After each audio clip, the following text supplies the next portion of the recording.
창세기 10장. 노아의 아들 셈과 함과 야벳의 족보는 이러하니라. 홍수 후에 그들이 아들들을 낳았으니 야벳의 아들은 고멜과 마국과 마대와 야완과 두발과 메색과 디라스요. 고멜의 아들은 아스크나스와 리밧과 도갈마요. 야완의 아들은 엘리사와 달시스와 깃딤과 도다님이라. 이들로부터 여러 나라 백성으로 나뉘어서 각기 언어와 종족과 나라대로 바닷가의 땅에 머물렀더라. 함의 아들은 구스와 미스라임과 붓과 가나안이요. 구스의 아들은 스바와 하윌라와 삽다와 라아마와 삽드가요. 라아마의 아들은 스바와 드단이며. 구스가 또 니므롯을 낳았으니 그는 세상의 첫 용사라. 그가 여호와 앞에서 용감한 사냥꾼이 되었으므로 속담에 이르기를 아무는 여호와 앞에 니므롯같이 용감한 사냥꾼이로다 하더라.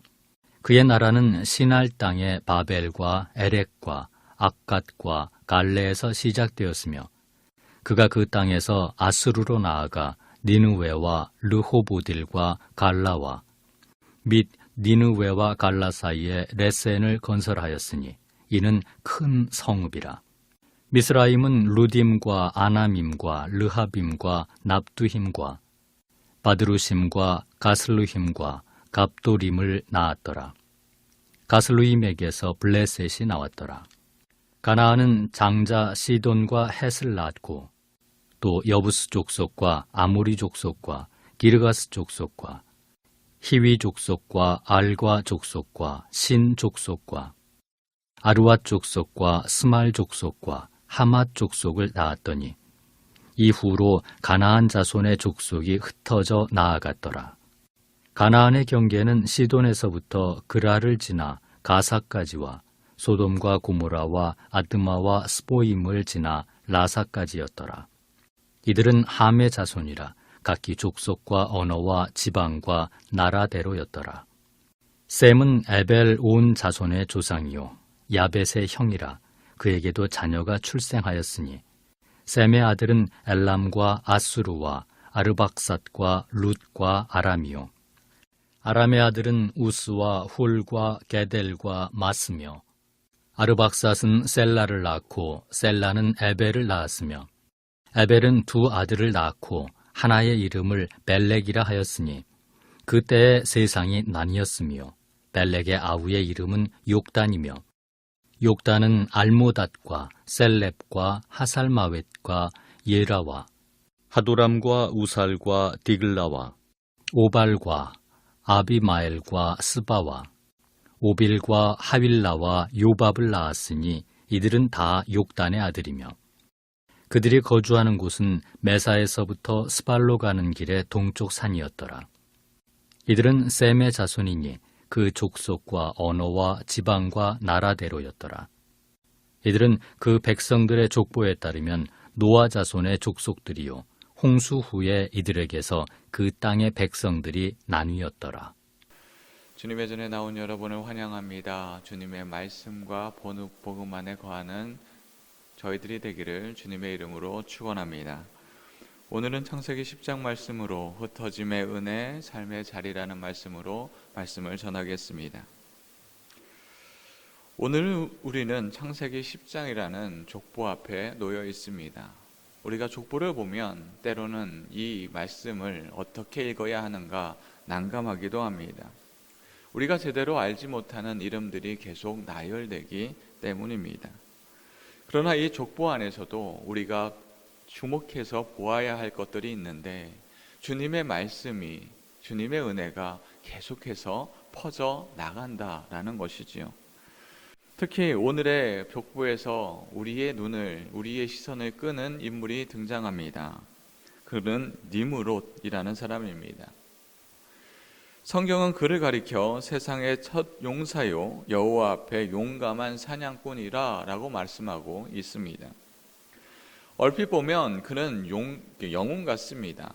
사람들 앞에 힘이 있고 능력 있는 사람처럼 보입니다. 그러나 자세히 보면 어쩌면 이 니므롯이라는 이 용사는 하나님의 말씀과 하나님의 뜻을 반하고 있는지도 모르겠습니다. 하나님은 홍수 이후에 노아의 가족에게 명령하십니다. 생육하고 번성하여 땅에 충만하라. 물이 흐르듯 자연스럽게 흩어져 땅을 채우는 것입니다. 그러나 니므롯은 그것과 반대로 나아갑니다. 사람들이 흩어지는 대신 함께 모이기를 원하였고 신할 땅에 바벨과 에렉이라는 성읍을 건축합니다. 이것은 단순한 도시의 건설이 아닙니다. 하나님을 믿지 못하고 나의 힘과 나의 능력대로 도시를 건설하여 벽을 건설하고 내가 보호하고 내가 안전하리라 라는 뜻이 이면에 깔려 있었습니다. 이들은 두려움이라는 생각 앞에 내가 그 안에 안전하기 위하여서 하나님의 뜻을 의지하기보다 자신의 능력과 힘을 의지하기 시작합니다. 흩어지면 죽는다 라는 생각 앞에 내 힘으로 내 이름으로 그들은 살기 시작했다라는 것이지요. 창세기 10장의 족보는 평화롭게 뻗어나가는 하나님의 창조 질서에 반하여 제국을 건설하기 시작합니다. 니므롯은 하나님이 정해주신 그 경계를 무력으로 허물고 이웃을 정복합니다. 이것이 바로 오늘 말씀이 우리에게 이야기하는 그런 죄의 모습입니다. 스스로가 용사가 되어야만 했던 그런 두려움의 시작입니다. 이 니므롯의 이야기 속에 우리의 삶의 자리가 보입니다. 우리는 끊임없이 두려움과 싸우고 있습니다. 하나님을 의지하기보다 나의 힘과 나의 능력으로 살아가기를 원합니다. 그리하여 나만의 성을 쌓기 시작합니다. 내가 안전하기 위하여서, 통장 잔고를 더 많이 쌓기 위하여서, 내가 살고 있는 방을 조금이라도 넓게 하기 위하여서, 내가 조금 더 맛있는 것을 먹기 위하여서, 이런 것을 내가 누려야만 내가 안전하다라고 생각합니다.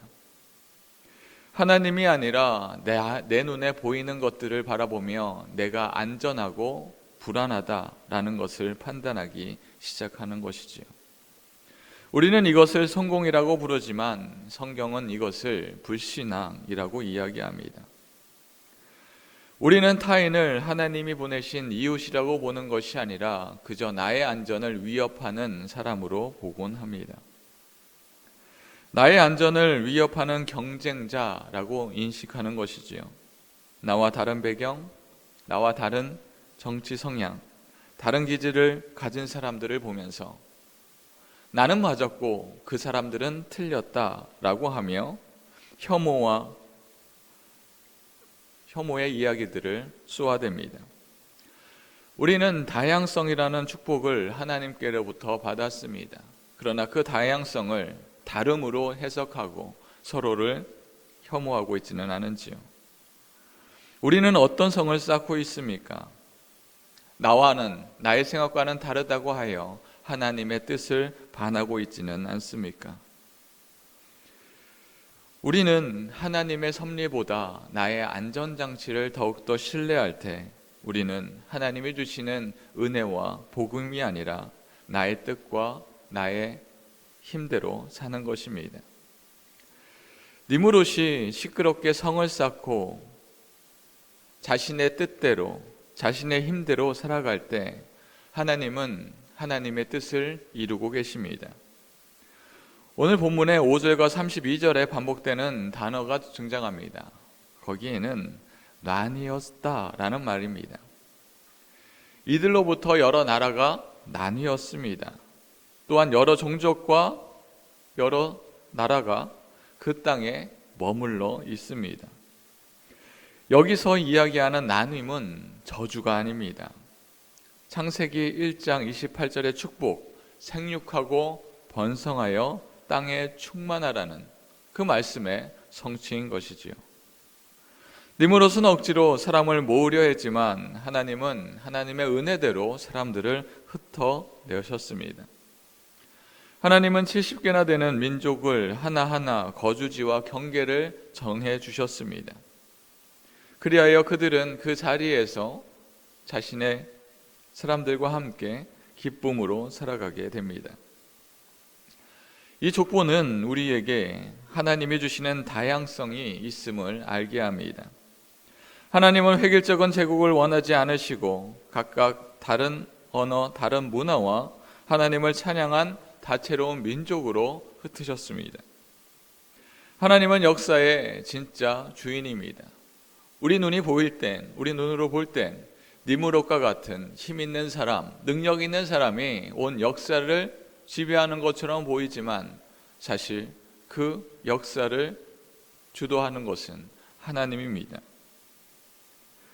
니무롯은 자신의 능력대로 그 모든 것을 이기며 나아가는 것처럼 보이지만 결국 그 족보의 끝은 니무롯의 사람들이 아니라 하나님이 선택하신 셈의 족보로부터 예수님께로 그 족보가 이어져 가고 있습니다. 사람의 생각에는 사람의 능력이 힘있고 큰 것처럼 보이지만 하나님의 역사하심은 그 사람의 능력을 초월하시고 그 주님의 뜻을 이루십니다. 그 은혜가 바로 우리의 삶의 자리에도 있습니다.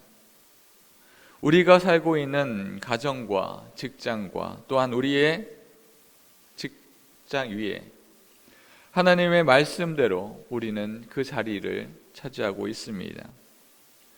하나님께서 우리에게 연대를 정하시고 우리가 거주할 경계를 정하셨습니다. 우리는 더 이상 니무롯처럼 불안해하거나 나의 힘을 과시할 이유가 없습니다. 예수님께서 십자가로 우리의 막힌 담을 허셨기에 우리는 그 능력으로 살아가기만 하면 됩니다.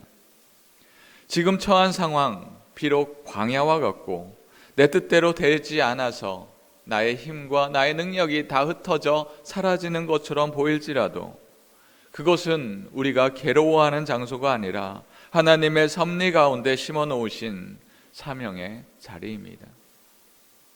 나뉘었다라는 말씀은 또 다른 말은 파송되었다라는 뜻이기도 합니다. 하나님은 우리들을 나누어 각각의 삶의 자리에 파송하였습니다. 우리의 삶의 자리에 있는 옆에 있는 사람들은 우리가 이겨야 하고 무찔러야 하는 경쟁자가 아니라 하나님의 말씀대로 하나님의 뜻대로 살아갈 때 바로 그 사람들은 우리를 통하여 하나님을 알게 되는 믿음의 사람들이 될 것입니다.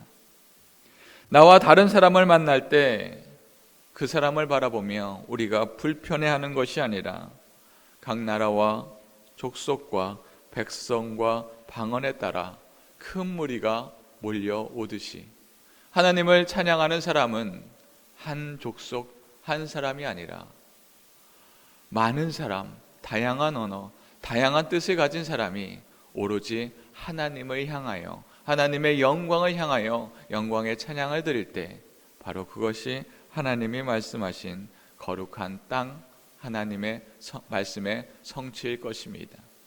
우리는 무엇을 바라보며 살아가고 있습니까? 나의 힘과 나의 능력이 아니라 하나님이 주신 은혜와 말씀을 바라보며 살아가는 저희들이 되기를 주님의 이름으로 축원합니다.